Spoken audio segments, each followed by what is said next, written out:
Yeah, man. Jamaica, big up on yourself. All police officers in Jamaica who are sacrificing their lives for that country with no reward whatsoever. No reward whatsoever. Big up on yourself. I know the feeling and I know what most of you are working towards, are working for. You're working for the people of Jamaica. And even though you have been put under severe stress financially and otherwise, I have to lift my hat off to the good police officers. Not the thieving ones, the good police officers in Jamaica. But today I'm not going to really just talk about police officers on a whole. What I am going to talk about today, well, has to do with police officers or maybe Jamaica in general. Today I'm going to talk to you about the National Firearm Licensing Authority.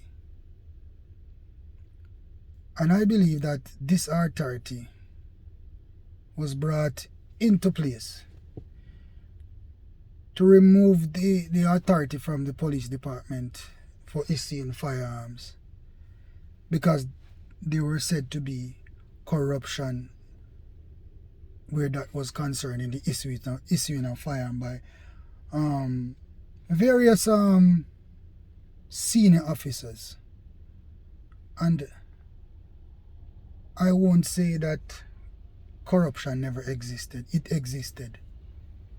People who were not supposed to be issued with firearms were issued with firearms. And even the people who were supposed to get firearms were not getting any. Because I guess they did not have, the financial bucketive. And even police officers was going through the same thing. Because I can remember a whole lot of incidents where police officers applied for firearm. Even myself. I applied for my firearm and it took like 2 years to get my firearm license through my general office. I had to speak to, it was after I spoke to the senior superintendent in charge of my station that the matter was resolved. After 2 years of applying for my firearm before I actually got my license. And it was a long story. Because you know what? A businessman had given me a firearm, disposed the firearm to me that was supposed to be at the station. And when the inquiries were made for the firearm was nowhere to be found. Until after a certain time, the firearm came about and I actually got the firearm.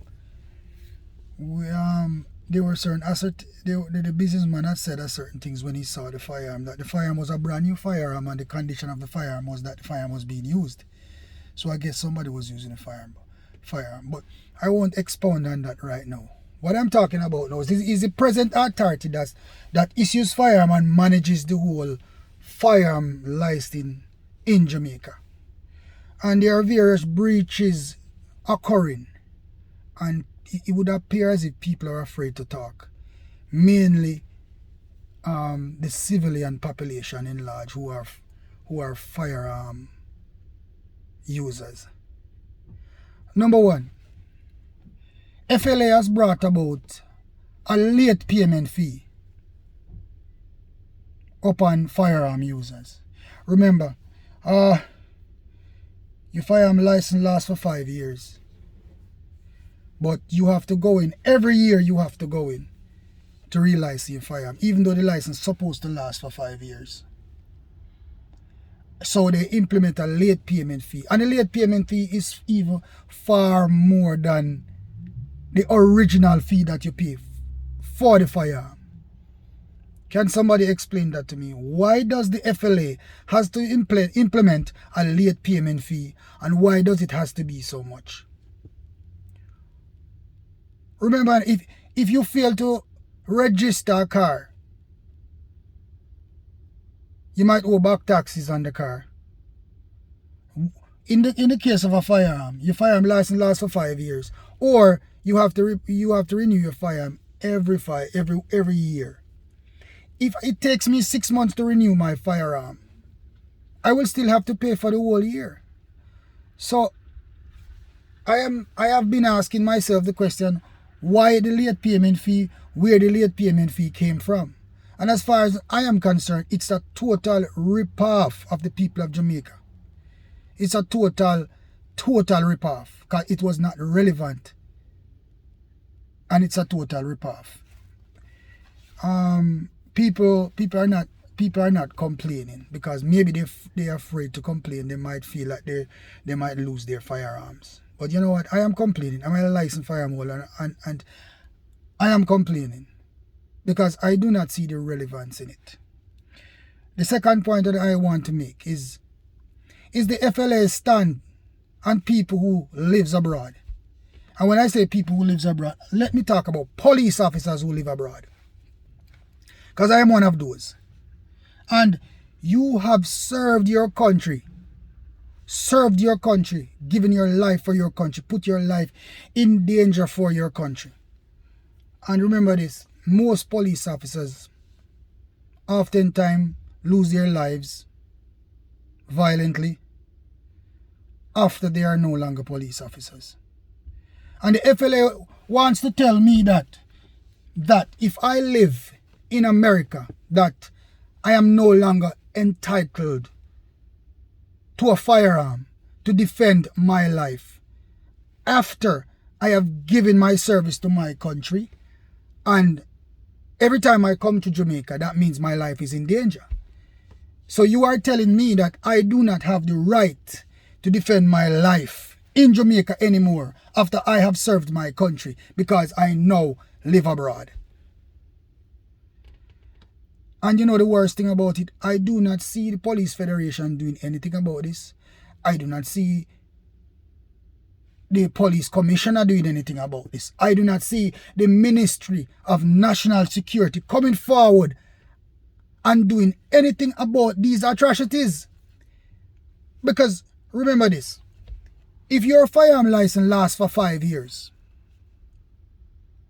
why do a man has to come to Jamaica every year to license firearm when he can just pay his fee online? Remember, the license lasts for 5 years. Why does it require a man to come to travel every year to license firearm when the license lasts for 5 years? Remember, I have no problem coming to Jamaica every 5 years to get my firearm relicensed and go to the range and do all what is required as a former police officer. But I do not see the relevance in coming to Jamaica every year to license a firearm. And the FLA is using these terms to try and take away people's firearm, especially ex-police officers who I believe have a right to defend their lives anytime they come back to Jamaica if they were former police officers in this country. We have served our country, and as such, we should be allowed. We should be allowed that courtesy. If we no longer live in the country and we have to come here from time to time, that we keep our firearms. Why are you telling us that, oh, you're no longer living in Jamaica, so you do not... They are saying that if you do not live in Jamaica, then having a firearm, that is not extended to you. Technically, that is what they are saying.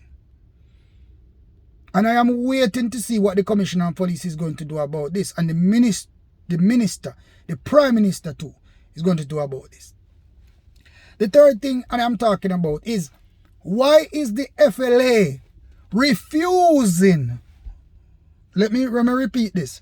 Why is the FLA refusing to issue firearm to active policemen? Active policemen. And there are other mitigating issues surrounding the whole thing of police and firearm.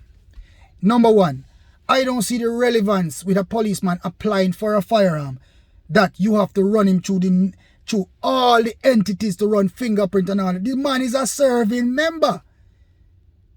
A serving member of the Jamaica Constabulary Force, a serving member who is employed to the Ministry of National Security, who already has a database in the system. Why is a policeman's application has to go to the regular channel just like a regular civilian? We are not regular civilians. We are police officers. We serve the crown. We serve the country.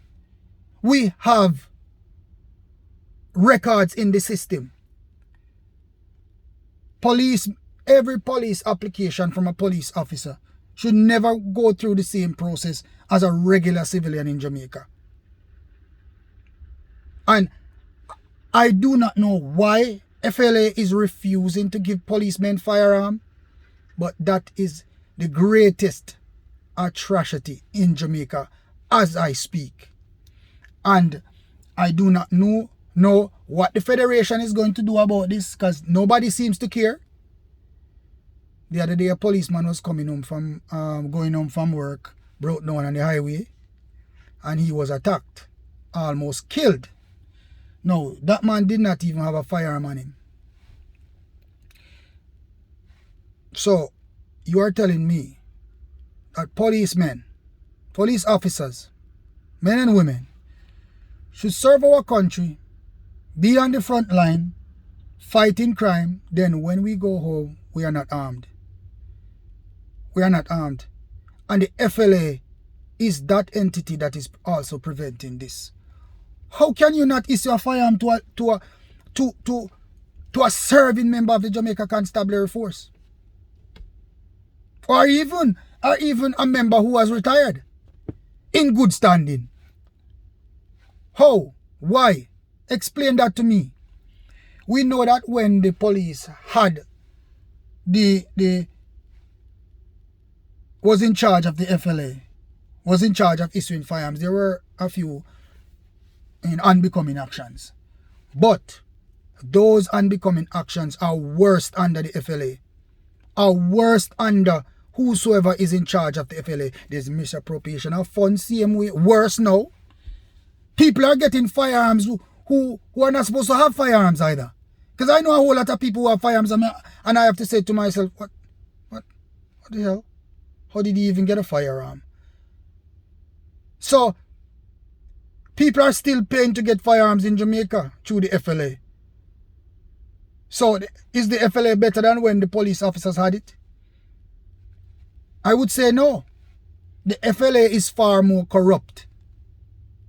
Far more corrupt. But, Mr. Minister of National Security, Police Federation, Commissioner of Police, I believe that this is an issue that you need to address, and I mean addressed promptly. The FLA must not, may not, should not refuse any application by any police officer, any serving member of the Jamaica Constabulary Force. And a matter of fact, every application for police officer should go through their division. Your superintendent supposed to put the document together and send it to the FLA, which that firearm should be issued without any investigation into the police officer. He's already a serving member. And once he's recommended by his senior officer to own a firearm, that should suffice. You know, I don't know what is other police officers' take on this, but I know my take on it. I know my take on it. And I'm very perturbed about the whole thing. To think that the FLA would refuse a policeman a firearm. To think that the FLA would implement late payment fees on a firearm that is even more than the fees to get a firearm in the first place. Our country is going to the dogs. And FLA is one of the places one of the departments who are mashing up this Jamaica. That is my piece. I am terribly vexed about the whole situation, and I hope the Commissioner of Police and the Minister of National Security or the Prime Minister himself address these issues, because they must be addressed. The FLA must be addressed. The FLA must be revamped or be removed, because I do not see a difference with the FLA now than when the police had the firearm. It is worst. It is worst.